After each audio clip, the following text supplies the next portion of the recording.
قررت انتقل للايفون بعد سنين طويله قوي من استخدام الاندرويد، والنهارده احكي لك تجربتي الشخصيه مع الايفون 16 على مدار تقريبا سنه واربع شهور.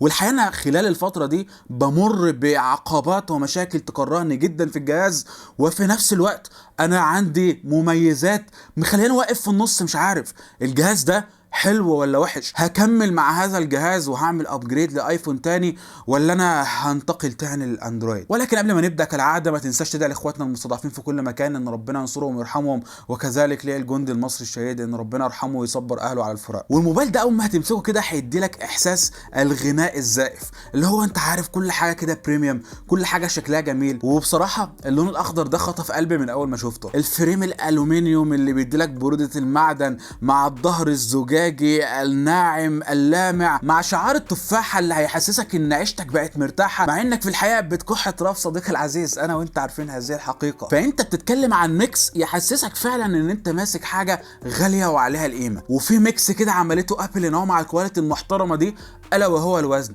وزن الجهاز ده 174 جرام، بيضمن لك راحه محترمه للاستخدام الطويل وانت بتقلب وانت ماسك كده، مفيش ضغط بقى على صوابعك، ما انتش متضايق.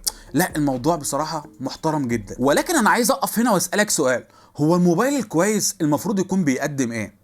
شاشة؟ خد عندك شاشة بتقدم لك كل اللي انت محتاجه، سطوع ممتاز. هو مش الافضل في الوقت الحالي بالنسبة للاجيال الحديثة، ولكنه يظل اكثر من كافي سواء انا بستخدم الجهاز بره البيت او جوه البيت او في الاستوديو في الاضواء القوية دي. كذلك الوان محترمة جدا مشبعة، ولكنها مش فيك، ما هياش حاجة تتعب لك العين كده وتقول لا المنظر ده في حاجة غلط. لا، هي مظبوطه كده. كذلك الكونتراست ريشيو محترم، دعم للاتش دي ار. بالمختصر المفيد انت بتتكلم عن شاشه هتدي لك تجربه بصريه ممتعه جدا. انت اي كونتنت هتشوفه اتش دي ار غير اتش دي ار هتبقى مبسوط وانت بتتفرج عليه. ايه تاني ممكن يخدم على تجربتك البصريه؟ التجربه السمعيه. الصوت كان اكتر حاجه فاجئتني في التليفون ده. انا طالع من جهاز مش هقول لك اقتصادي، هو كان متوسط، البوكو الاف 1. فكون ان انا ابقى سامع الصوت جاي من فوق ومن تحت بقى، وستيريو وفي بيز وفي مدات، تفاصيل انا ما كنتش بسمعها قبل كده حتى في الفلاج شيبس اللي انا كنت جبتها قبل كده. ميكس كده مع الشاشه بيدي لك تجربه ترفيهيه ممتازه هتبسطك وانت بتتفرج على اليوتيوب، على مسلسل، على كورس، على اي ما يكن الحاجه اللي انت بتعملها فيها صوت وصوره، هتبقى مبسوط. ايه تاني؟ الكاميرات. بصراحة أنا مش هقدر أقول لك إن الكاميرات دي هي الأقوى في المطلق. يعني مثلا عندك السيلفي كاميرا، لو الإضاءة كويسة هتدي لك نتائج كويسة، الإضاءة متوسطة هتبدأ تحس منك وتحس إن في تفاصيل بتروح. برضو اللوك بتاع أبل اللي هو المصفر ده غالب قوي هنا، وأنا مش بحب اللوك ده قوي، ولكن تقدر تعدل الكلام ده في البوست بروتكشن. طبعا أنت تعرف تظبط دنيتك، فاهم. لكن في الإضاءة الضعيفة أنا ما انصحكش نهائي إن أنت تتعامل مع البورتري كاميرا. الكاميرا الخلفية كذلك برضو بينطبق عليها نفس برضو السيناريو، وبرضو نفس الكلام على الكاميرات الخلفيه. في عندك كاميرا وايد وكاميرا الترا وايد، وبصراحه في ظروف الاضاءه المحترمه هتطلع صور محترمه، متوسطه هتطلع صور متوسطه، سيئه مش هتطلع صور كويسه خالص يعني نهائي يعني. فهو متواضع. الاجيال الحديثه اكيد اقوى سواء اندرويد او ايفون، وبصراحه انا بشوف المقارنات الحديثه بشوف الاندرويد بقى في مكان تاني جدا، خصوصا الفلاج شيبس بنتكلم عنها زي سامسونج، البيكسل، الحاجات اللي زي كده. لكن اوفرول انا شايف ان تجربه الكاميرات بتاعته يعني تقدر تطلع منها بنتائج كويسه ويوزابل حتى لو انت عايز تعمل بيه محتوى. صديقي العزيز، المره دي انا مش هسالك ايه تاني، لان انا اللي هقول لك النقطه دي، وهي اختراع الماك سيف اللي خلى حياتي بجد احسن وبدون مبالغه وبدون تطبيل. الماك سيف فرق معايا جدا. انا اجدع واحد انسى الموبايل مرمي في دواسه العربيه واطلع البيت انبهر وفين الموبايل بتاعي، واقول ده ضاع ده اتسرق، وبعد شويه انزل العربيه تلاقيه واقع لان ما عنديش حاجه احطه فيها. ولو جبت الحاجات اللي هي فيها سوسته مش عارف ايه بتقرفني وبتضايقني وبتخليني ابقى متعصب من نفسي. لكن الموضوع هنا في مكان تاني. انت خش كده العربيه، حط ده كده لزق، او ماي جاد ازاي، وثابت مكانه وما بيقعش ولا اي كلام من ده، سواء بتجري على سرعه عاليه بتاخد مطبات، لا ثابت مكانه ولازق. وطبعا بنستثني من هذا الكلام الحفر اللي انت بتتغفل عليه وانت ماشي على 120 140 على طريق السفر دي. يعني خلينا الصراحه صديقي العزيز، انت شخصيا بتطير والحزام هو اللي بيمسكك، ما بالك الموبايل. فلو انت فاتح الشباك ساعتها مبروك للي هيلاقيه بقى وربنا يعوض عليك بقى، يعني كويس ما جيتش في صحتك. الكلام ده كمان بينطبق على الباور بانك. كده خلاص ايزي، انا اقدر امشي واتحرك من غير اسلاك، من غير دوشه، من غير افلام. بل انا ممكن استخدم الباور بانك ده كديكور على المكتب، ان انا بعمله كده اهو، تمام، وبقوم شايل الموبايل واعمله كده اهو، ويقوم مفعل بقى وضعيه الستاند باي مود. صراحه انا مغرم بالستاند باي مود وبالتخصيصات اللي انت ممكن تعملها فيه. بل في 3 حاجات حرفيا اسهل من بعض حسيت ان هم سهلوا عليا تجربه الاستخدام، زي مثلا السيرش هنا بصراحه استثنائي. انا بكتب اي حاجه في السيرش، اسحب بس كده مثلا الشاشه اهون واكتب اي كلمه دافينشي مثلا، هيروح مدور لي في الجهاز على كل حاجه خاصه بدافينشي، هيروح جايب لي صور، اي صوره مكتوب جواها دافينشي هيروح جايبها لك، هيروح جايب لك نتائج بحث، هيجيب لك اي حاجه انت محملها، حاجه في الشات بتاعك. بص كل حاجه خاصه بالكلمه اللي انت كتبتها هتطلع لك، سواء كانت اوفلاين او اونلاين. والموضوع ده حرفيا بيختصر عليا وقت كتير، وهتعرف ليه كمان شويه. عاجبني قوي اداء الفيس اي دي بصراحه. انا الجهاز اللي جاي منه كان فيه بصمه وكانت سريعه جدا، يعني انا بمسك الموبايل وانا بشيله على الترابيزه وهو فاتح في ايدي خلاص. لكن الموضوع هنا هو انا بعمل كده اهو هو فتح خلاص.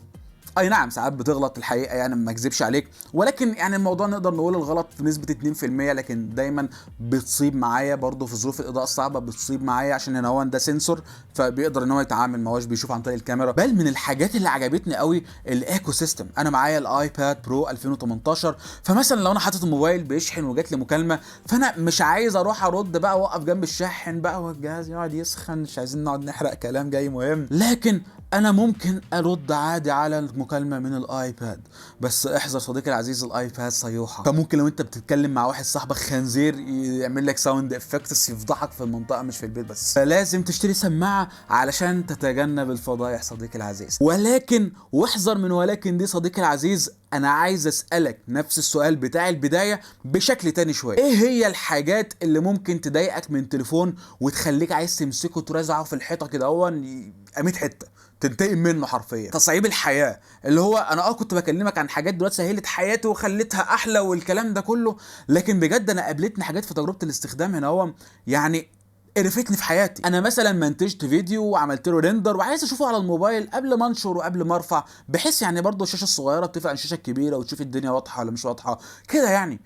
اجي اعمل الموضوع ده هنا هون، احط الموبايل اوصل الاي تيونز، يقول لي والله ما فيش اي حاجه ممكن نعملها لك هنا اهو، ويعني وحظ اوفر المره القادمه. لحد بقى ما الموضوع ياخد منك بحث واستشارات من الناس وكل واحد يكلمك على انه مهندس اكتواري، وفي الاخر يبقى مطلوب مني ان انا احمل برنامج اللي هيشغل صيغه الملف، ففي الحاله دي فيديو، فانا هحمل الفي ال سي على الموبايل بتاعي، وبعد كده اوصله على الاي تيونز، واروح عند الاي تيونز اعمل شير فايل للابلكيشن اللي هو الفي ال سي، وبعد كده اروح للفي ال سي على الموبايل اشوف الفايل اشغله. وعشان برامج الثيرد بارتي ما بتبقاش افضل حاجه في انها تعمل بلاي باك او انها تشغل الملفات التقيله، فانا هضطر ان اضغط عليه ضغطه مطوله واعمل له سيف عشان افتحه من الفوتوز.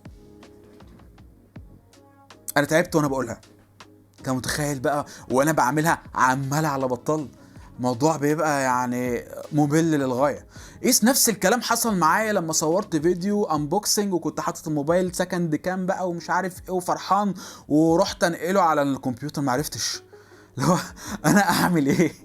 انا المفروض مني استخدمك في ايه لما انا مش عارف اعمل بيك الحاجات دي؟ لدرجه ان انا ضيعت كذا ساعه وكان وقتها اطلاقه ومفيش وقت اضيعه، اضطريت ان انا استغنى عن الانبوكسنج نهائي، استغنيت عنه خالص. وفي الاخر بعد ما ادور ساعات واخش فيديوهات طويله ممله لناس بتعمل سبونسرز البرامج ثيرد بارتي ب 30 و40 دولار عشان تنقل حاجات، وانا اصلا في عندي ابلكيشن مجاني معرفش عنه حاجه ولكن هو صديق الايفون يوزرز كلهم، وهو 3 تولز عشان انقل من الجاليري للموبايل للتليفون انا سحت، انا دماغي ساحت للكمبيوتر، من الموبايل للكمبيوتر. انا تعبت بجد، انا حاسس باوفر لود كده على دماغي، انا بسروتل دلوقتي حرفيا. ومش بس الحاجات دي، ده في حاجات هايفه بكتير عن كده محتاجه ان انت تخش تكتب على اليوتيوب مثلا كيف الغي او اعطل السطوع التلقائي للايفون حقي. يا عم في يا عم يعني مش كده، ايه المشكله لما يبقى لوك موجود في شاشه الاشعارات هنا وتك كده خلاص ما عادش فيه اوتو برايتنس واتحكم براحتي واعمل اللي انا عايزه بدل ما انا ما بقلله بيرجع يزيد لوحده؟ ده بالرخامه دي يعني ليه؟ يعني ليه يبقى اختيار موجود جوه حاجات اصلا بعيده عن اعدادات الشاشه جوه السيتنجز؟ يعني انا بلاش يا عم حاجه بسيطه زي ان انت مثلا بعد فتره من الاستخدام الجهاز بيتقل، بتبقى عايز تعمل ريستارت بتاع، فاهم؟ وريستارت غير الشت داون عموما في السيستمز العالميه، مش عارف عند ابل كده ولا لا، ولكن ده هذا ما احسبه لان ده الستاندرد. تخيل بقى ان دي مطلوب منك ان انت تفتح اليوتيوب كيف اعمل ريستارت للايفون حجي. يعني ده لو جيجات حرام يا جدعان مش هضيع في كل التوتوريالز دي. يعني انا مش فاهم ليه كل ده. عارف يعني انا لفتره طويله حاسس ان ابل مدخلاني سباق من سباقات الخيل دي اللي هي بتنط فيها حواجز، اللي هو انت الحصان بيعدي واحد اتنين تلاته يقوم متشنكل في الاخير متدحرج جوه واللي فوقيه. انا نفس الكلام عشان اعمل مهمه عاديه منطقيه الاقي ان انا محتاج امر بخطوات كتير قوي وافضل بقى فاهم انط كده كده ومش عارف ايه، وفي الاخر اقوم متدحرج في الاخر. بل خلينا نتكلم شويه عن التقييد. ابل هنا هو بتقيدك في حاجات غير منطقيه. يعني انا واحد صاحبي كان لسه بيتكلم معايا بيقول لي ان الشاشه دي هي اللي موجوده في النسخ الاعلى وفي ال14 وما الى ذلك، وهي اوليد فعلا، ولكن ما فيهاش الاولويز اون سكرين. ابل مش عايزه تحطها، هو احنا هنقرفك اي ميزه هنشيلها منك وخلاص. يعني اضيف على ذلك مثلا حته ان انت لما تيجي ترتب الحاجات اللي بره دي، انا بحب استخدم الجزء ده كده اللي قريب من صبعي يعني، والناس كلها كده مش انا بس، انا ايدي بالطول، بص يعني انا ايدي بالطول من كل مكان عادي، بس انا بحب استخدم الجزء ده. لا ما ينفعش انت تحط هنا ايكونز بس، لا انت لازم تملى المكان كله وبعد كده تحط بقى البرامج اللي انت بتحبها في الدايره دي. طب ايه المشكله يعني؟ انا مش فاهم. بل ما فيش مثلا سبريت سكرين ومالتي تاسكينج، والموضوع ده وحشني من جهازي القديم. هنا بالنسبه لابل اللي هو انت اتهبلت يابا، مالتي تاسكينج ايه؟ وبعدين صاحب بالين كداب يا معلم، ركز في حاجه واحده. بل في حاجه هنا ضايقتني جدا في الكاميرا ومش شايف ان حد بيتكلم عنها الحقيقه، الا وهي السينماتيك مود.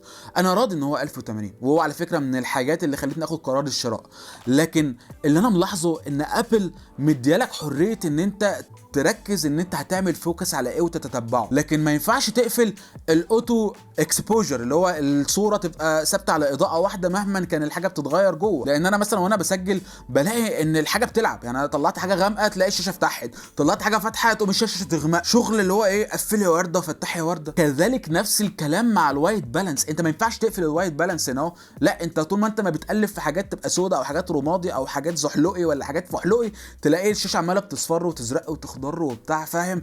تحس ان انت قاعد في ديسكو. اللي هو يعني ليه كل الحاجات الرزله دي؟ حاجات رزله وبسيطه يعني حاجات. وبعدين بقى من الحاجات اللي ضايقتني وانا قاعد اتلاقيت رساله جايه لي من احد المتابعين وعايز ارد عليها. ترتيب الحروف خلاص عرفنا تمام اوكي، ليه مفيش ارقام؟ ليه عشان اخش اجيب الارقام انا لازم اضغط على حته اخش دخلني جوه الكيبورد عشان اضغط على رقم؟ لا بقى يزيد بقى الطين بله لو انا عايز اكتب رمز، اللي هو بقى انا بقى مثلا انا في تخصصي اللي انا بتاع البي سي بدي ناس ترشيحات بتاع، بكتب ارقام حروف رموز بتاع، بفضل اكتب حاجات كتير قوي، وببقى كمان عايز اكتب الارقام بالانجليزي مش بالعربي. فانا بقى اخش بقى في حته ان انا اكتب الجمله بالعربي وبعد كده اخش اكتب الرقم، لا الاقيه عربي اقوم ضارب انجليزي اقوم مرجعني اقوم داخل تاني اروح ايه عايز اكتب رمز اخش كمان داخله واطلع كمان طالعه علشان اكتب رقم واجي اطلع طالعه كمان. ليه يا عم في ايه؟ ليه يا عم الله يصلح حالنا وحالك ما تحط الاختصارات موجوده في فهمت كده كده خلاص تكتب انا مش فاهم دماغكم فين في الموضوع ده. اخر حاجه بقى قفلتني خالص من هذا الجهاز الا وهي البطاريه. بصراحه ده اسوأ بطاريه جربتها في حياتي من ساعه ما جبته، وده عكس الكلام اللي انا بشوف. انا شفت واحد اجنبي بيتكلم بيقول ان هو بيقعد معاه سنه ونص. يا ساعه ونص سنه ونص. انا بقول انا دماغي ساحت يا جدعان بجد، انا دماغي ساحت بجد. انا شفت ناس بتتكلم انها بتقعد معاها يوم ونص، انا ما شفتش النص يوم عشان اقعد معايا يوم ونص. يعني انا من ساعه ما جبته بنام واصحى الاقيه سحب منه 15% كده راحوا في اللا شيء. وكان في رساله بتقول لك ان الايفون في البدايه بيتعلم نظام حياتك وبتاع وهنظبط انا الموبايل خلاص وصل اهو في خلال سنه واربع شهور ل 88%. وعايز اقول لك ان هو البطاريه بدات تتظبط من شهرين بس. من شهرين بس. هو كل ده الذكاء الاصطباحي هو فعلا اصطباحي يعني فاهم بيفهمني. ناهيك برضو عن مشكله الحراره اللي انا اتكلمت عنها في البدايه. لو انت تشحن الموبايل انت مش هتعرف تعمل عليه اي حاجه في الجو الحر، ابسط المهام بتسخنه جدا جدا.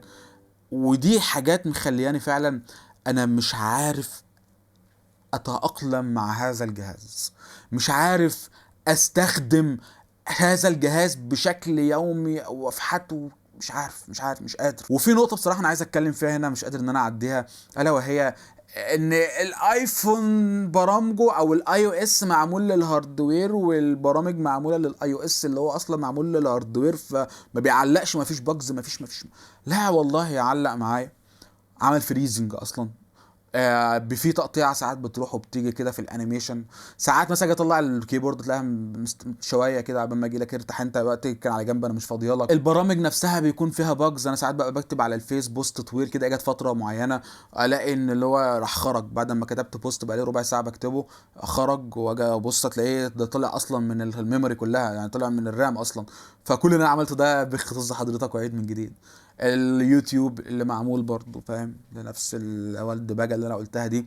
اجي عليا فترات باجي اشغل الفيديو افتح ما يفتحش، واعمل فريزنج، اعمل كده يمين شمال ما فيش، لحد ما لازم اقفل واعمل مش فاهم. بتحصل مشاكل. وده مش عيب، يعني انا مش هقول لك ان ده عيب في الجهاز يخليني مثلا ما اتاقلمش معاه. انا اي حاجه في الدنيا بيحصل فيها كده، اي حاجه في الدنيا، يعني مفيش حاجه كامله عموما يعني، او مفيش حاجه في البطلق سريع، لكن هو سلس. الانيميشنز هنا مختلفه، وهي دي النقطه اللي الناس مش بتفرق ما بينها وبين الاندرويد. الاندرويد والله قد يكون اسرع، بس هو مش اسلس. وانا هنا بتكلم عن الاندرويد القديم مش الحديث، انا ما جربتش الحديث. وهنا برضو في حاجه انا عايز اقف عندها شويه، الناس اللي بتقعد تعمل فيديوز اللي عشان تخلي التجربه يعني متشابهه وبتاع، ويروح عند الديفلوبر مود ويقوم قافل الانيميشن، ولا يخلي الانيميشن نص اكس والجو ده. يا حبيبي الكلام ده هيخلي المشكله تزيد في عينيك. هي مشكله مش مشكله سرعه عشان يطلع لك بسرعه ولا لا، هي مشكله في النعومه. فانت لو عملت العكس هتلاقي الانيميشن بقى انعم بكتير في الاندرويد. وانا هنا برضو بتكلم عن القديم، يعني مثلا بدل ما هي تبقى نص اكس ولا مقفوله خليها 2 اكس، هتلاقي تاخد وقتها، والانيميشن كده بيسحب معاك وبيروح ويشد ويمط كده فاهم. هتلاقي بقى تمام التمام معاك عادي يعني، فده شيء محلول وتاخد تجربه حلوه برضو، لكن برضو مش بنفس السلاسه. ولكن انا قصاد السلاسه خسران حاجات كتير، زي ان انا ممكن ان انا اروح مثلا لحاجه زي الاس 23 اللي هو قريب منه جدا جدا في السعر، قد يكون ممكن زيه في الوقت الحالي. انا ممكن اخد سامسونج ديكس، ممكن اخد حته ان انا اليو اس بي تايب سي، الشحن الاسرع، توصيل ذواكر خارجيه واتعامل معاها بشكل افضل. او ممكن اجيب له جرافي ماك سيف عادي على فكره واشتغل ماك سيف، وانا معايا ايفون 11 هنا مش داعم للماك سيف، وحاطط له جراب ماك سيف وبيلزق كويس وبيشحن كويس ودنيته تمام وفل. بل انا اكتشفت ان انا على الاندرويد حاليا في برنامج اسمه موشن كام بيسمح لي اسجل اب تو 12 بت رو فيديو، رو فيديو 12 بت. ومنها برضو صيغه البروريز، او ان انت ممكن تسجل برضو في لوج وفي مش عارف ايه، فاللي هو هيخليني لما اسجل حاجه من فوق ولا حاجه مش عارف ايه مع القناه اعرف اماتش الالوان مع الكاميرا انت بسجل منها دلوقتي، وهي كاميرا سينمائيه صغننه كده ومحندقه وجميله. اقدر ان انا اخد نفس الالوان اللي شايفها دلوقتي عليه بالظبط، نفس المعالجه عليه بالظبط، اتخطى معالجه الجهاز للصوره او للفيديو، اخد كمان مالتي تاسكينج محترم، هاخد شاشات اعلى حاليا دلوقتي بتردد اعلى، بدل ال 60 هرتز هتبقى 120، وكذلك شاشات مستواها عالي جدا، ما اقدرش اقول لك اكتر من كده. انا بالنسبه لي كنبيل انا بسعى في الوقت الحالي ان انا انقل تاني للاندرويد. لكن لو العيوب اللي انا قلتها دي كلها مش فارقه معاك، فالجهاز ده هيكون مناسب ليك جدا، بعيدا بقى عن حته التفاحه ولا مش عارف ايه والعركه اللي دايره دي. خلينا احنا دلوقتي بنتكلم في كونتنت، فلازم يكون في راي حيادي، يعني مش لازم ان انا اخلي رايي الشخصي هو اللي طاغي. انا عرضت لك الجانب كله بصراحه، باللي ضايقني باللي ما ضايقنيش، فانت بقى اللي تعرف تحدد هذا الشيء. لكن اوفرول تجربه الجهاز كانت كويسه، لولا الحاجات اللي مش كويسه. ايه اللي انا بقوله ده؟ انا خلاص سحت. اشوفك ان شاء الله في فيديو جديد على القناه. سلام.